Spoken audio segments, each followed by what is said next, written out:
Donald Trump is hosting his right-wing online media propaganda summit today at the White House under the guise of we've got to make sure that social media works for everybody. And as Matt Gaetz says, make sure these social media companies aren't putting their thumbs on the scales. Matt Gaetz is also one of the people who's going to be attending this little propaganda summit taking place at the White House. Now, before we get into the details of this, let's remember that this is not without precedent, okay? Many years ago, back when George W. Bush was in office, he actually held a gathering in the White House with Fox News personalities and other right-wing talking heads. Part of that was to get everybody on the same message, go out there and disseminate the same talking points.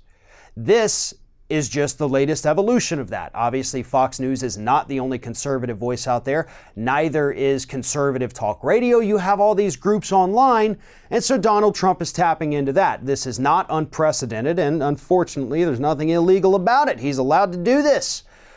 But here's the kicker.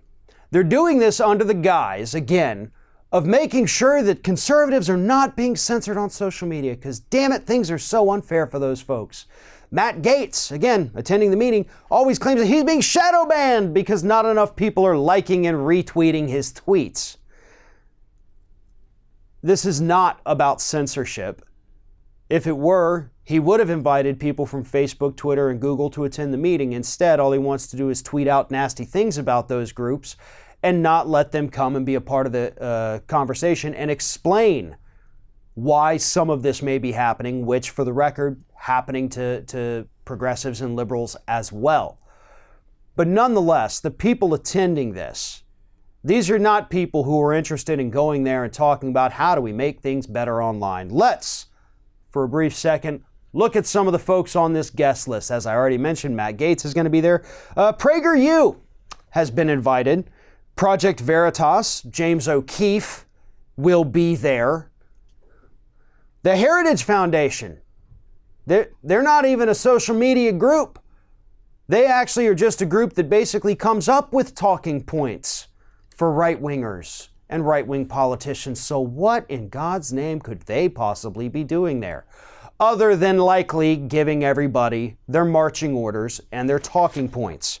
You also have the Media Research Center, which is a group of right-wing liars trying to claim that there's some kind of liberal bias to corporate media. You have Turning Point USA, who has been invited. You also have Ben Garrison, who will be there, and if you are not familiar with him or his work that you see on social media sometimes, he is the cartoonist that clearly has some kind of muscular Trump fetish. He's always putting out these weird cartoons showing Donald Trump defeating all kinds of mythical enemies, where Donald Trump is portrayed as unusually buff and with a head full of hair, not the fat, balding slob that we see on TV every day. So Ben Garrison has his own issues he needs to go work out with a therapist. Nonetheless, and I can't stress this enough, this isn't about censorship. This isn't about fighting back YouTube demonetization. This is all 100% about getting these people on the same page, giving them their marching orders, telling them how to complain about the alleged bias of these social media outlets, and then going forward with that. Now, it is worth mentioning there is going to be at least one other person there who may not neatly fit into the category of being a right-wing grifter like all of these other folks, and that person is Tim Pool.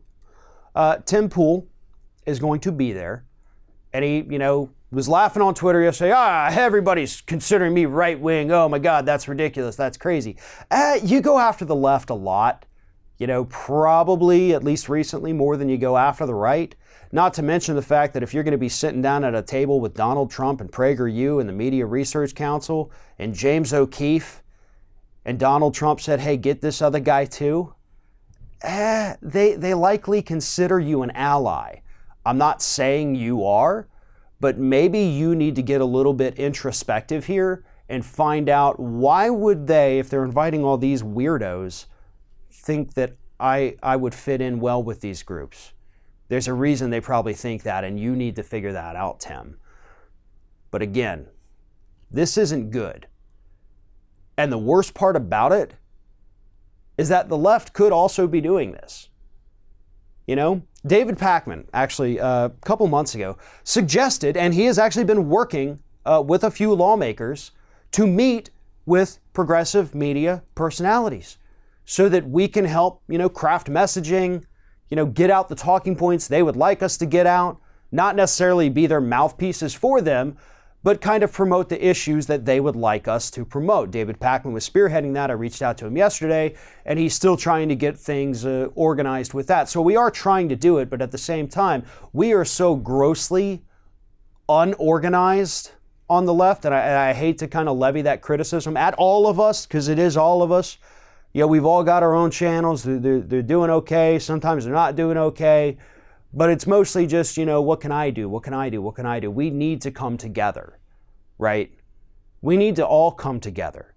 And we need to get together with these lawmakers, the progressives, the real fighters in Congress, the people standing up there for actual issues, not just the ones going out there being like, oh, I'm going to make a deal with Donald Trump, but I'm not happy about it.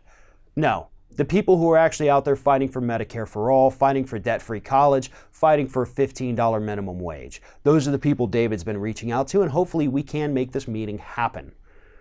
But even if that doesn't happen, progressive media needs to come together because the right, on their side, they are heavily organized, heavily financed by billionaires, while we over here on the left continue trying to raise the alarm bells about it, but we're actually the ones who end up getting punished on social media as a result of it. Thanks for watching, everybody. And don't forget, if you like what you see here, like, comment, share, and subscribe to our channel. And now you can also become a member of Ring of Fire and get exclusive early access to certain Ring of Fire videos all throughout the week. Just click on the little join button right below the video.